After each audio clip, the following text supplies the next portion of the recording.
ದಾವಣಗೆರೆ ಜಿಲ್ಲೆಯ ಜಗಳೂರು ಪಟ್ಟಣದ ಹೊರಕೆರೆಯಲ್ಲಿ ಮನೆಗೆ ನುಗ್ಗಿ ಕಳವು ಮಾಡಿದ್ದ ಆರೋಪಿಗಳನ್ನು 24 ಗಂಟೆ ಒಳಗೆ ಬಂಧಿಸುವಲ್ಲಿ ಜಗಳೂರು ಪೊಲೀಸರು ಯಶಸ್ವಿಯಾಗಿದ್ದಾರೆ.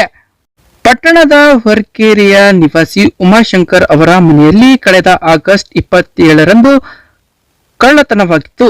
ಪ್ರಕರಣ ದಾಖಲಿಸಿಕೊಂಡ ಪೊಲೀಸರು ಜಿಲ್ಲಾ ಪೊಲೀಸ್ ವರಿಷ್ಠಾಧಿಕಾರಿ ಉಮಾ ಪ್ರಶಾಂತ್, ಹೆಚ್ಚುವರಿ ಜಿಲ್ಲಾ ಪೊಲೀಸ್ ವರಿಷ್ಠಾಧಿಕಾರಿ ಪರಮೇಶ್ವರ ಹೆಗ್ಗಡೆ ಹಾಗೂ ದಾವಣಗೆರೆ ಗ್ರಾಮಾಂತರ ಉಪವಿಭಾಗದ ಪೊಲೀಸ್ ಉಪಾಧೀಕ್ಷಕ ಬಸವರಾಜ್ ಅವರ ಮಾರ್ಗದರ್ಶನದಲ್ಲಿ ಜಗಳೂರು ಸಿಪಿಐ ಸಿದ್ದರಾಮಯ್ಯ ನೇತೃತ್ವದ ತಂಡ ಆರೋಪಿಗಳನ್ನು ಬಂಧಿಸಿದ್ದಾರೆ.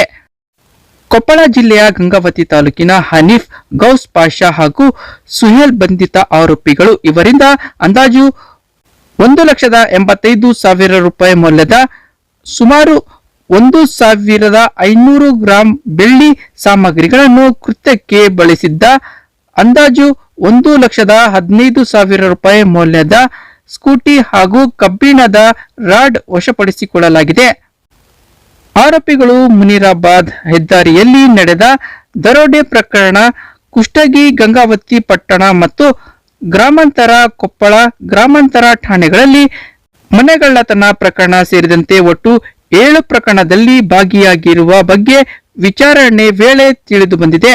ಜಗಳೂರು ಸಿಪಿಐ ಸಿದ್ದರಾಮಯ್ಯ, ಪಿಎಸ್ಸಿ ಗಾದ್ರಿಲಿಂಗಪ್ಪ, ಶರಣಬಸಪ್ಪ, ಆಶಾ ಹಾಗೂ ಸಿಬ್ಬಂದಿಗಳಾದ ಎಎಸ್ಐ ವೆಂಕಟೇಶ್, ಎಎಸ್ಐ ನಟರಾಜ್ ಹಾಗೂ ನಾಗಭೂಷಣ್, ನಾಗರಾಜಯ್ಯ, ಮಾರಪ್ಪ, ಯಶವಂತ್, ಚೈತ್ರ, ಬಸವರಾಜ್, ಜಿಲ್ಲಾ ಪೊಲೀಸ್ ವರಿಷ್ಠಾಧಿಕಾರಿ ಕಚೇರಿ, ಪಿಎಸ್ಐ ಮಂಜುನಾಥ್ ಕಲ್ಲೇದೇವರ, ಎಎಸ್ಐ ರಾಜು ನಾಗ, ರಾಮಚಂದ್ರ ಜಾಧವ್, ನಾಗರಾಜ್ ಕುಂಬಾರ್, ಎಚ್ಸಿ ಅಖ್ತರ್, ಕಾನ್ಸ್ಟೇಬಲ್ಗಳಾದ ವೀರೇಶ್, ರಮೇಶ್ ಸೇರಿದಂತೆ ಇತರೆ ಪೊಲೀಸ್ ಸಿಬ್ಬಂದಿಗಳು ಕಾರ್ಯಾಚರಣೆಯಲ್ಲಿ ಭಾಗವಹಿಸಿದ್ದರು.